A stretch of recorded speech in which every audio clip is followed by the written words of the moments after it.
So part 2, can we enhance and bolster our own level of motivation, even if we don't necessarily feel motivated to tackle some lifestyle change? So maybe you're not feeling particularly motivated about making some lifestyle change. Chances are somewhere down inside you've given that change thought, or you feel like you should or you need to do it, but it's just finding that want to. So enhancing that intrinsic motivation. One thing you can do is really get in touch with your motivation or that internal drive. There has to be some shred of want to inside you. If I was going to make this decision to make this healthy lifestyle change, why would I want to do that? Would it be about health? Would it be about appearance, feeling better, stress relief, enjoyment, need for a new challenge? So really work through your individual why, and take the time to really think through each one of these specific areas. If it's about health, what are my significant concerns? Is it about the avoidance of diabetes or concern for blood pressure? Really think through how those negative health aspects can influence my life over time. Sometimes really pinpointing the details behind a potential why for you can help kind of move the needle. Is it about appearance? Do I want to feel better about myself by accomplishing this goal, by getting stronger, by losing that weight that I want to lose? Imagine how you will feel when you accomplish that goal. Is it about feeling better? Is it about feeling more energetic? Is it about stress relief and imagining how you will feel if you're not burdened with so much stress? Is it about that enjoyment aspect of tackling something new? Again, really explore these different avenues for enhancing intrinsic motivation, and get in touch with what are my potential whys in tackling this lifestyle change. When we do that thought experiment of why do I want to do this, ultimately that can help push the needle in a more motivated manner. So as we're having thoughts about enhancing our intrinsic motivation, we can pivot as well to enhancing our extrinsic motivation. And this can come in the form of really taking note and weighing the value of some of those extrinsic forces around us. It might come in the form of pressure from a loved one. People love you. They want to see you feel good about yourself, avoid disease, be healthy, be well. Advice from a physician, somebody who has medical know-how and is telling you, hey, you got to make this change for your own health. It might come in the form of support and encouragement from the friendly wellness guy at work. You may pay attention to and focus on media reports and research focusing on a health topic that interests you. Again, these external forces that you can pay attention to, and coupled with some of the thoughts you're having about those intrinsic forces, these two things married together can be very influential on kind of moving the needle towards being more motivated. Take steps to surround yourself with positive influences on motivation for this particular lifestyle change, as well as an overall environment that is supportive of that change. So we've walked through strategies and thoughts that we should be having to enhance both our intrinsic motivation and our extrinsic motivation. So here are just a few other strategies we can utilize to kind of bring those two aspects together and enhance our overall motivation.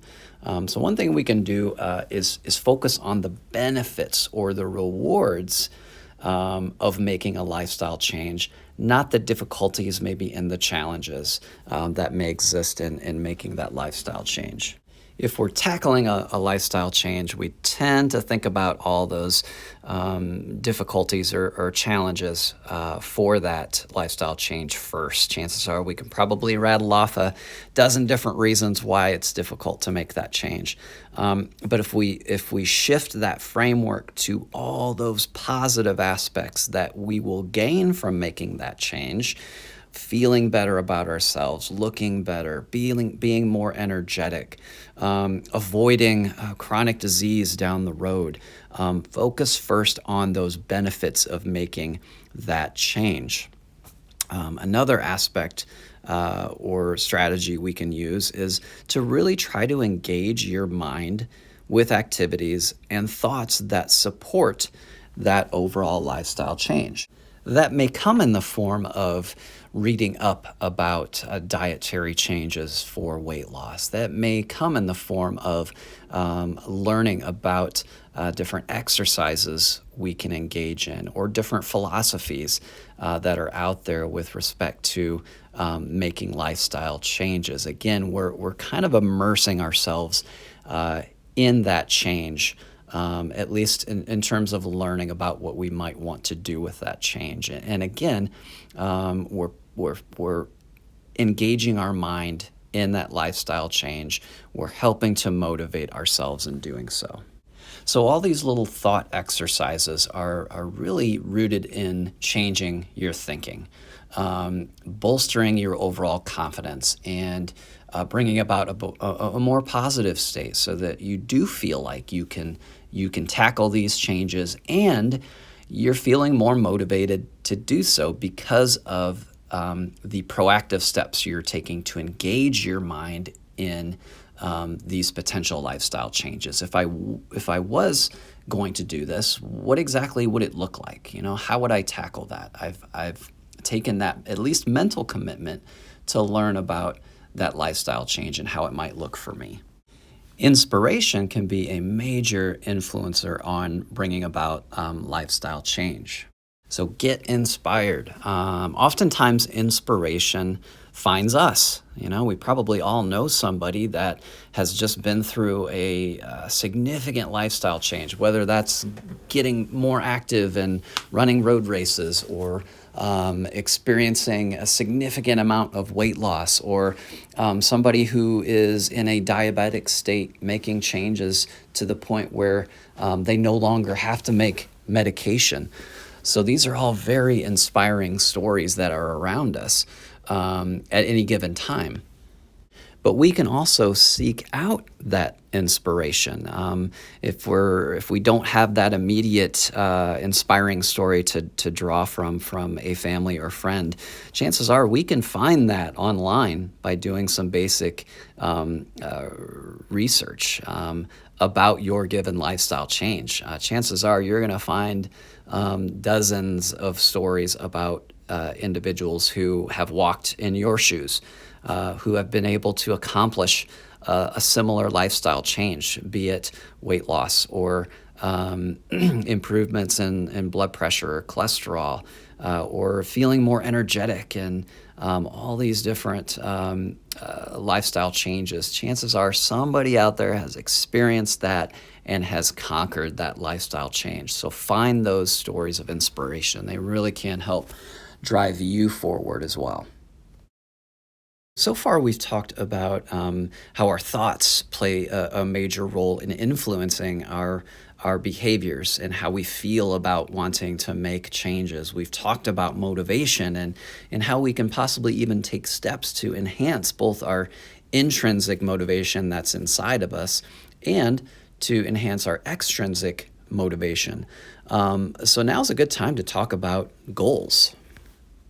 So goal setting in itself can be somewhat of a motivating experience. We've had the right thoughts in terms of I want to accomplish this or I want to accomplish that. Goal setting is putting pen to paper and actually developing a thought pattern for how this is going to play out. And when we're setting goals, we want them to be detailed and well thought out. So, of course, you've probably all heard of the SMART goal formats: a goal that is specific, measurable, attainable, relevant, and has a time aspect to it.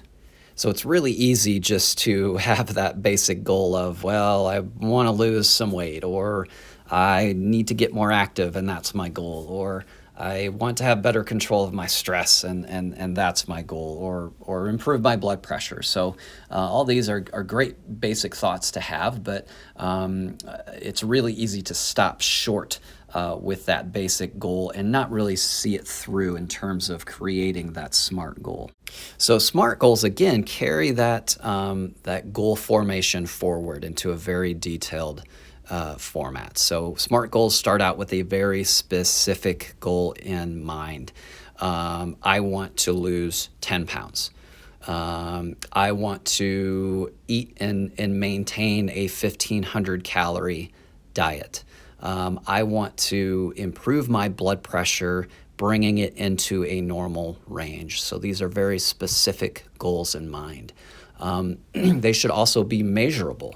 So a measurable goal has some metric built into it for that measurement. Again, 10 pounds of weight loss, being able to measure the mileage that you might be running, or the weight that you might be lifting, or the blood glucose that you see hopefully reducing.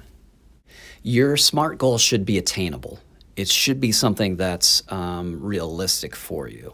So if you're thinking you want to drop 50 pounds in 3 weeks, that's probably not going to be a SMART goal that's very attainable for you. If you're trying to train for a 5K and have never run a road race and plan to be ready in 2 weeks to run that first 5K, probably not a very attainable goal. So you do have to work within what is reasonable for you and the goal that you're trying to accomplish and the amount of time that you're looking at accomplishing this goal in. Your SMART goal should be very relevant to you. It should be important to you. It should be a goal that speaks to you. Based on all the thoughts that you've had leading up to this SMART goal. Again, changing your thoughts, getting in touch with your very specific why in terms of why do you want to accomplish this thing. So again, it should be very relevant and important to you. It should also be very timed. It should be of a timed nature. I want to lose this 10 pounds within 2 months, or I want to train for this half marathon, and I'm going to do it over a 16-week time frame. So again, it should be very timed. It should have a beginning point and an ending point so that you have all the important metrics built into your SMART goal, as well as that timed element, so that when you get to the end, you know if you've accomplished it or not. You've got that measuring stick built in. So now that we've worked through SMART goals, in part 3, we're going to touch on barriers and how we all have barriers to making change, and how hopefully we can work around those barriers to bring about the change that we're hoping to.